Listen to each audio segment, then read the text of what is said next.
अस्सलाम वालेकुम जी, मेरा नाम हमाला ख़ान है और आज हम डॉक्टर फैसल मसूद के पास मौजूद हैं। ये एसोसिएट प्रोफेसर हैं मेडिसिन के।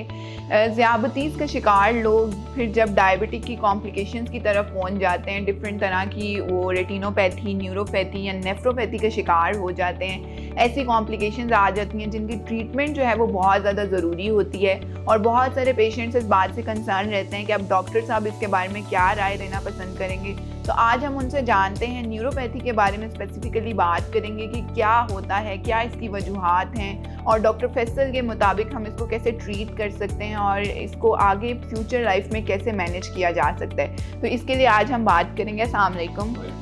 Thank you so much doctor आपके टाइम के लिए। हम आज न्यूरोपैथी के बारे में आपसे बात करना चाहते हैं। बहुत सारे पेशेंट्स इस चीज़ के कंसर्न रहते हैं। सबसे पहले तो आप बताएं कि एक जो ज़ियाबतीस का मरीज़ है वो अल्टीमेटली जब इस स्टेज तक आ जाता है तो उसको होता क्या है एक्चुअली ये, और फिर इसकी क्या वजूहात हैं जो वो इस स्टेज तक आ जाता है। ये ज़ियाबतीस की शुगर की एक कॉम्प्लिकेशन है, पेचीदगी है। ठीक है। बहुत सारी पेचीदगियों में से एक पेचीदगी है। इसमें होता ये है कि हमारे ब्रेन से बहुत सारी शरियानें, आम जुबान में लोग शरियान कहते हैं, जिन्हें हम इंग्लिश में नर्व्स कहते हैं। अच्छा। वो दो तरह की होती हैं। एक जो हसासियत को डील करती है, एक वो है जो हमारे मसल्स को सिग्नल देती है कि वो काम करे। तो ये नर्व जो हैं ये शुगर की ज़्यादती की वजह से जो है ना मुतासिर होना शुरू हो जाती हैं। और इसके मुतासिर होने से जिस तरह की जो शरियान है वो मुतासिर होती है, चाहे वो हसासियत वाली है या वो जो है एक्शन वाली है, दोनों ही। अच्छा। तो उनके फिर अपने अपने असरात आना शुरू हो जाते हैं। ओके। जैसे कि अगर हम आसान अल्फाज में कहें तो शुगर के मरीज बहुत कॉमनली हमारे पास आके कहते हैं कि डॉक्टर साहब हमारे पाँव बहुत जलते हैं, हमारे पाँव रात को बहुत ज़्यादा जलते हैं। अच्छा। हमारे पाँव दर्द बहुत करते हैं। कुछ लोग आके हमें ये कहते हैं कि हमारे पाँव डॉक्टर साहब सुन रहे ना, उंगलियां सुन होना शुरू हो गई या अच्छा। पाँव सुन होना शुरू हो गया है कि हमें कोई चीज़ महसूस नहीं होती। कुछ लोग आके कहते हैं कि डॉक्टर साहब हम बैठ के उठ नहीं सकते, हमारे पट्टे बहुत कमज़ोर हो गए हैं टांगों के। अच्छा। कुछ लोगों की जो है ना आई लीड जो है वो गिर जाती है, नज़र में कमी आ जाती है। तो डिफरेंट मुतासिरा जो शरियानें हैं उनके असरात आना शुरू हो जाते हैं इन पेशेंट्स में। ठीक है। ये कॉमन कंप्लेंट्स हैं, जिनकी अलामात हैं, जिनकी वजह से लोग हमारे पास आते हैं कि हमें अब ये आना शुरू हो गया ये चीज़। ठीक है।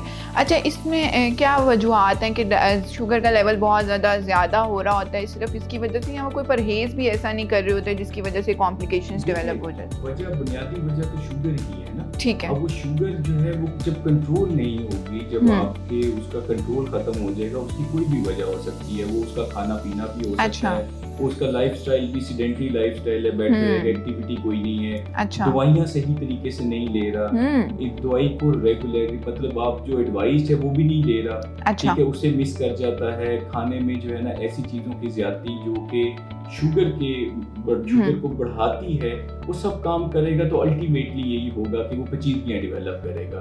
उसमें जब उसको दूसरी पेचीदगियां भी आ सकती हैं, साथ में न्यूरोपैथी भी आ सकती है। ओके, ठीक है।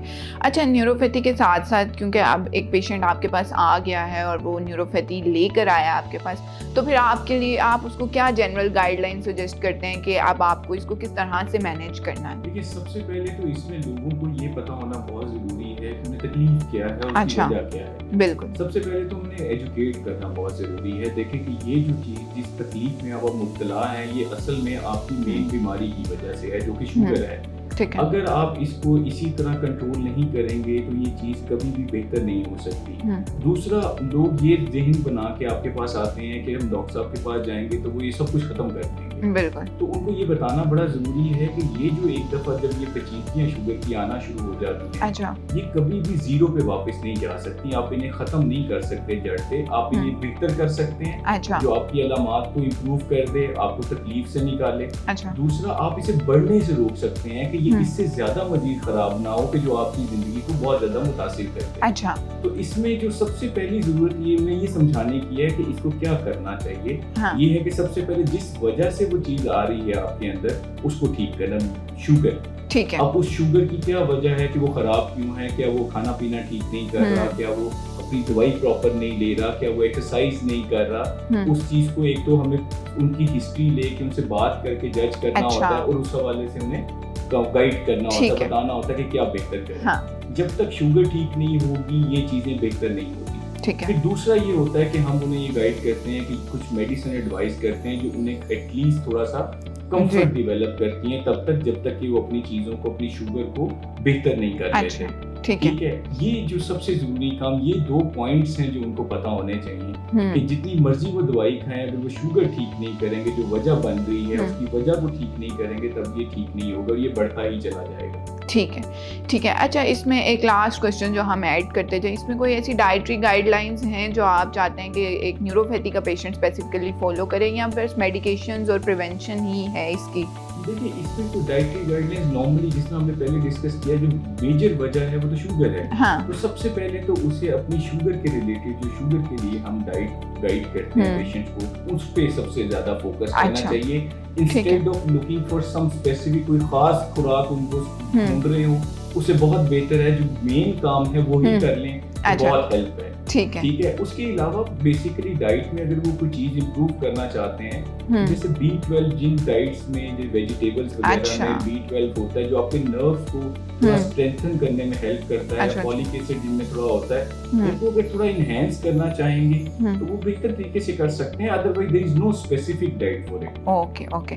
अच्छा, इसके साथ साथ कोई प्रिवेंशन है न्यूरोपैथी के एक पेशेंट को हो गया तो इसके फिर फ्यूचर में क्या कॉन्सिक्वेंसेस होते हैं कि अगर इसको ट्रीट ना किया जाए या बिल्कुल ही परहेज ना किया जाए, ठीक से काम ना लिया जाए, तो क्या कॉन्सिक्वेंसेस आप देखते हैं पेशेंट्स में? देखिए, कॉन्सिक्वेंसेस तो फिर वही बात किस तरह का है। अब जिनके पाँव सुन हो गए हैं, अच्छा, हमारे पास पेशेंट्स आते हैं जिनके पाँव सुन हो गए हैं, तो वो चल रहे हैं रोड साइड, नंगे पाँव फिर रहे हैं, पत्थरों पे जख्म हो जाता है, कई लोगों को कील लगा होता है, उन्हें पता ही नहीं होता कि उनके पाँव पे कोई तकलीफ आ रही है, कोई और उन्हें बता रहा होता है, क्योंकि उनकी बिल्कुल हसासियत खत्म हो गई होती है। अच्छा। और उसकी वजह से क्या होता है कि वो जख्म इतना बड़ा हो जाता है कि वो उनका पाँव कटने की नौबत आ जाती है। इसी तरह पाँव पे जख्म हो सकते हैं, नुकसान हो सकता है, पाँव अंगूठा कट सकता है। अच्छा। ठीक है। दूसरा, ये जलने वाली तकलीफ उन्हें इतनी ज्यादा होती है कि वो रात को आराम से कंफर्टेबली लेट भी नहीं पाते, सो भी नहीं पाते, तकलीफ में बहुत ज्यादा मुब्तला हो जाते हैं। ठीक है। ये वो सारी ज्यादातर ये चीजें हैं जो लोगों को तंग करती हैं।